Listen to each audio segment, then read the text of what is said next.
அவர் என்ன சொல்கிறார் என்றால், நீங்கள் மிக ஆழமா ஆராய்ந்து பார்த்தால் இந்த படையெடுப்புகளால் நாம் இழந்தது என்ன? அங்கே நாம் இழந்தது என்ன? நாம் நமது சுயமரியாதையை ம், நாம் நமது ஆத்மசிரத்தையே இழந்தோம்.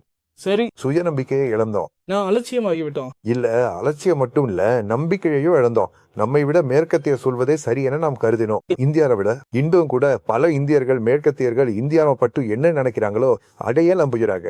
நமது வரலாற்றை கூட மேற்கத்திய கண்ணோட்டத்துல தான் பார்க்கிறோம். நமது கலாச்சாரத்தை கூட மேற்கத்திய கண்ணோட்டத்துல தான் பார்க்கிறோம். ஆம், மேலும் நாம் நம்மை சக குடிமக்களிடமிருந்து வேறுபட்டவர்களாக பார்க்கிறோம். ஆம், சரியாக சொன்னீர்கள். ஏனென்றால் நாம் வெளியாட்களின் கண் கொண்டு பார்க்கிறோம். ம், எனவே அவர் சொன்ன கருத்து என்னவென்றால், நாம் நமது சுயமரியாதையை மீண்டும் கட்டி எழுப்பாத வரை ம், நாம் நமது அறிவாற்றலை மீண்டும் கட்டி எழுப்ப வேண்டும். அதாவது நமது மன வலிமை, நமது மனத்திறன்கள், இதுதான் எல்லாவற்றிற்கும் அடிப்படை என்று அவர் கூறுகிறார். நமது மக்களின் மனத்திறன்களை நாம் வளர்க்க வேண்டும்.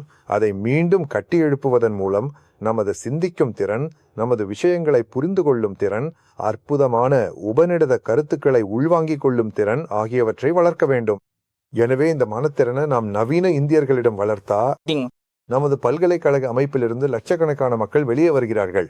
50-70 லட்சம் பேர் பட்டம் பெறுகிறார்கள். மற்ற அனைத்து பட்டதாரிகளை தவிர பொறியாளர்கள் மட்டும் எவ்வளவு பெரிய எண்ணிக்கையில் வெளியே வருகிறார்கள் என்று எனக்கு தெரியவில்லை.